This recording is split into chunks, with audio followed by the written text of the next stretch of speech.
Merhaba değerli arkadaşlarım. Hepiniz bir videomuza hoş geldiniz, sefa geldiniz. Arkadaşlar bir sezonu daha bitirdik. Yeni bir sezona daha geçtik. Hepinize başarılar diliyorum yeni sezonda değerli kardeşlerim. Arkadaşlar tabii bu videomuz belki bir 2-3 gün biraz öteledik. O da biliyorsunuz geçen hafta çok büyük bir facia yaşadık. Dolayısıyla e, bu da bir eğlence videosu. Bu da bir eğlence oyun videosu olduğu için biraz daha böyle ötelemeyi, biraz daha geç karşınızda olmayı uygun buldum. Anlayışınız için teşekkür ederim değerli kardeşlerim. Şimdi arkadaşlar yanda görüyorsunuz 2 sezon aradan sonra Oktay Team olarak dörtlü bir taçla sezonu kapattık. Arkadaşlar yorumlara söylememe gerek yok. Sizler de sezonu nasıl geçirdiniz? Geçen sezon neler yaptınız? Sezonda nerelerdeydiniz?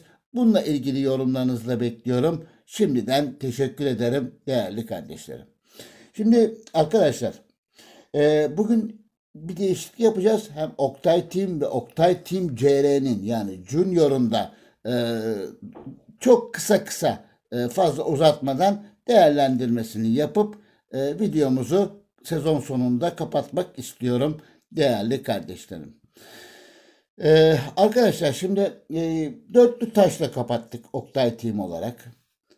52 tane galibiyetimiz var. %100. Yani bu sezon gerçekten 2 sezonun üstünden zorlu rakiplerle oynadığımız 2 sezonun üstünden rahat bir maç trafiğine girdik. Rahat rakiplerle oynadık. Ha, arada tabii ki zorlu rakiplerimiz oldu. Yani olmadı değil ama onun da üstesinden gelerek tam böyle %100 bir galibiyetle şeyi kapattık değerli arkadaşlar. Arkadaşlar ligde takılmadık. 78 puanla lider bitirdik. İkinci sıra takım 69. Onun arkasına 67. Gene 3 takım arasında gitti geldi ama dolayısıyla bizim ağırlıkla üstün olduğumuz bir ligdi değerli arkadaşlar. 216 gol attık. 193 asist yaptık. Bu arada Danacı ile ilgili de bakın yanda onu da es geçmek istemiyorum. Doğru dürüst bu sezon tabii takıma giremedi. Biliyorsunuz bir sezon daha uzatmıştı ki bu sezon onun son sezonu olacak. Dolayısıyla buna rağmen hala daha geçen sezon için söylüyorum. Oynadığı maçlar katkılısı ortada olan bir oyuncu. Bir efsanemiz. Belki inşallah ben tabii temenni eder bir sezon daha uzatsın ama sanıyorum mümkün olmaz. Bir efsanemizle bu sezon vedalaşacağız değerli kardeşlerim. Şimdi tekrar dönüyorum. Bu sezon tabii Serkan Tok var. 76 gol attı. Gol kralı oldu. İlk sezon biraz bocalasa da yavaş yavaş kendini buldu. Hem elit ligde hem de ligde gol kralı olan bir oyuncu.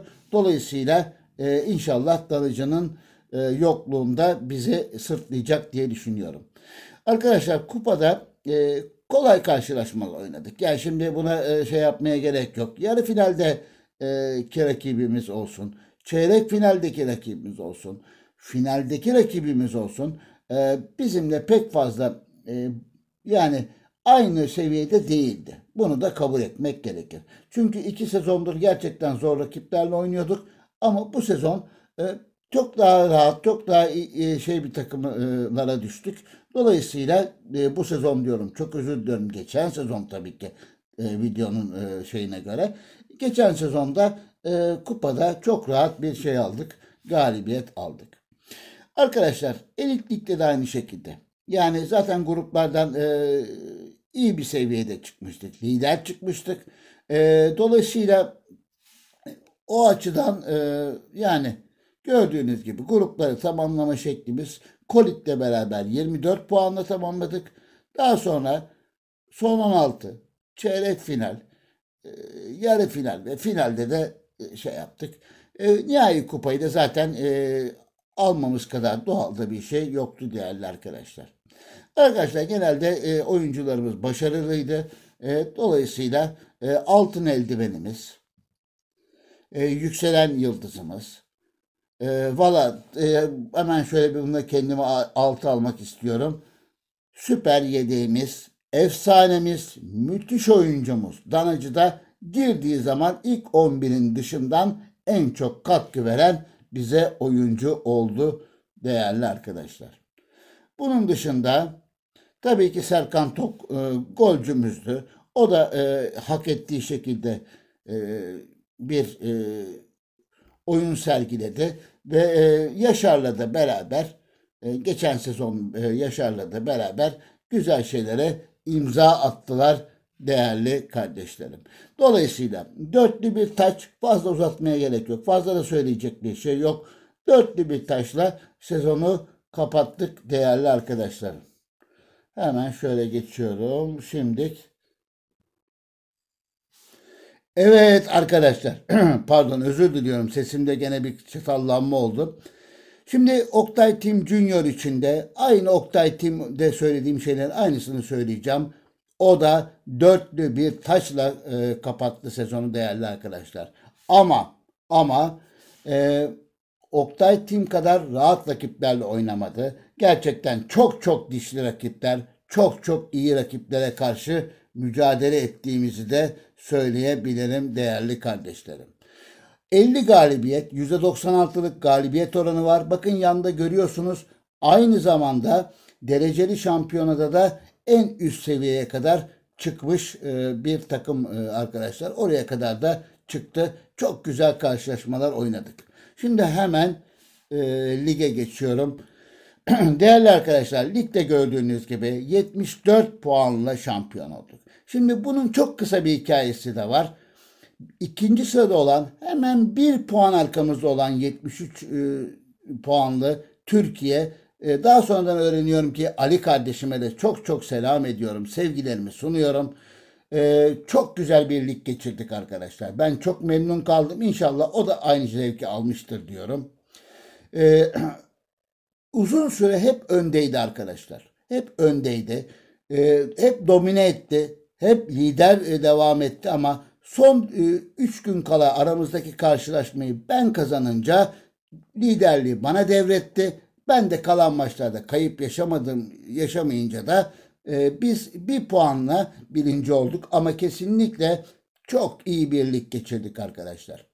Yani e, bizim takımımız ve Türkiye gerçekten bu ligi domine ettik diyebilirim değerli kardeşlerim. Gol krallığında da çok enteresandır.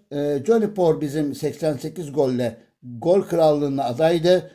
Türkiye takımının golcüsü de aynı golle bitirdi. O da 88 golle bitirdi. Ve golcülerimiz, ikimizin de golcüleri ödülü almaya hak etti değerli arkadaşlar. Üçüncü sırada takım da iyiydi. Bizler harici oynadığı karşılaşmalarda o da çok başarılıydı ama bizlere karşı pek fazla başarılı olamadığı için de üçüncü sırada devam etti. Ben çok zevk aldım. Gerçekten tebrik ediyorum. Bunun dışında 198 gol var, 179 asist var değerli kardeşlerim. Çok iyi bir şekilde bunu geçirdik diyebilirim. Kupada ne yaptık? Kupa rahattı arkadaşlar. Kupada fazla bir zorluk yaşamadık. Dolayısıyla yani kupa için söyleyeceğim bir şey yok. %100 galibiyetle devam ettik. Yine golcümüz Johnny Power burada da gol krallığını aldı. Derecede yine kendisi var. Zabrowski de 16 asistle krallık elde etti. Gelelim Elit Lig'e. Arkadaşlar tabii aynı diğer takımımızda olduğu gibi 24 puanla biz lider tamamladık. Son 16 rahat, son çeyrek final rahat. Yarı final, yani aslında bu takımlar dediğim gibi bakın benden 8, 9, 10 puan düşükler. Yani öyle çok düşük değiller. Bazıları da benimden 1-2 puan da yüksek. Böyle düşünelim. Yani öyle bu takımla Oktay Team Junior'la biz kolay bir rakiple oynamadık.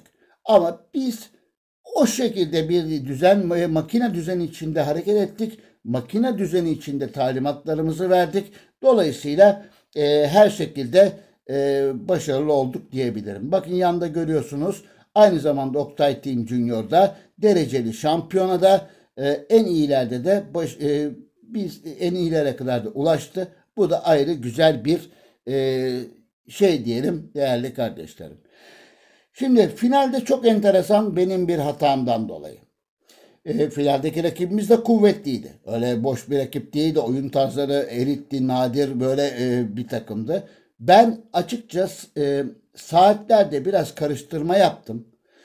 Dolayısıyla takım öyle bir kondisyonla çıktı ki inanın sarıdan kırmızıya dönüyordu maç başladığı zaman.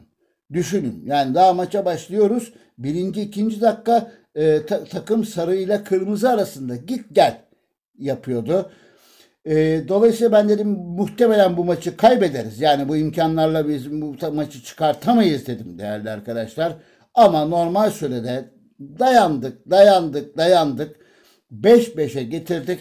Son şeyde de 6 bir uzatma golüyle beraber maçı benim de açıkçası inanamadığım bir şekilde nasıl biz böyle şekilde bir aslında yani kaybedilse çok rahat kaybedilirdi. Çünkü dedim ya biraz evvel yani sarıdan kırmızıya dönüyor maça başlarken. Yani dolayısıyla bunu alma şansımız mümkün değildi ama yani nasıl olduysa ben bile açıkçana inanamadım. Ve bu şekilde biz Elit Ligi de tesadüf eseri diyelim açıkçana. Bir şekilde yardım tesadüfle kapattık değerli arkadaşlar. 116 gol var. Yine Jönipor Elit Lig'de lider. Diğer takımımızdaki Serkan Tok gibi aynı şekilde iki takımımızın golcüleri de bu sezon yani geçen sezonu diyelim. Bu sezon hep ağzımıza takılmış değerli arkadaşlar. Geçen sezonu çok güzel şekilde kapattılar değerli arkadaşlar. 9.60 28 asiste Elit Lig'de Zabrovski'den gelmiş. Nihai kupa içinde söyleyecek bir şey yok. Çok rahat bir karşılaşmaydı. Arkadaşlar sizlerin de yorumlarını bakın videonun başında söylediğim gibi yorumları bekliyorum. Sizler de geçen sezonu nasıl kapattınız? Ne şekilde kapattınız? Bununla ilgili yorumlara yazarsanız da çok memnun olurum değerli kardeşlerim. Bunun dışında hemen bir sonraki döneme geçelim. Kalecimiz zaten altın eldivenimiz değerli arkadaşlar. Altyapıdan yetiştirdiğimiz Expere çok DMC bölgesinde çok güzel karşılaşmalar çıkardı. Ortalama 8.2 ile oynadı zaten. Hem defansif yönde hem orta sahayı toplayıp defanstan orta sahanın DMC'nin tam hep öneminden bahsediyorduk ya. İşte en güzel bu geçen sezon Xperia bize bunun örneğini verdi. Bir DMC nasıl olmalı? Altyapıdan yetiştirdiğimiz, yaptığımız bir oyuncu Xperia. Zebrowski de kanattan gelen bizim en büyük kozlarımızdan bir tanesiydi. Rodriguez de yine aynı şekilde altyapıdan yetiştirdiğimiz bir oyuncu ve yetiştirdiğimiz oyuncu. Dolayısıyla o da çok büyük katkı verdi. 9.3 ortalama dereceyle oynadı. Değerli arkadaşlar tabii ki büyük golcümüz Jönipor, Mansur Jönipor bizim en büyük gol silahımız oldu. 52 maçta 180 gol tabii bütün kulvarlar için söylüyorum bunu. 9.5 ortalamayla oynuyor. Çok iyi bir şekilde devam etti. Bunun dışında Damgard aynı şekilde orta sahada büyük bir dinamoydu. Arias da aynı şekilde büyük bir dinamoydu. Bunun dışında defans oyuncularımız da zaten bu şekilde performans sergilediler. Arkadaşlar hepinizi saygı ve sevgiyle selamlıyorum. Tekrar hepiniz için hayırlı olsun yeni sezon. Hepinize saygı ve sevgiyle selamlar. Hepinize güzel günler dilerim. Saygılar ve sevgiler.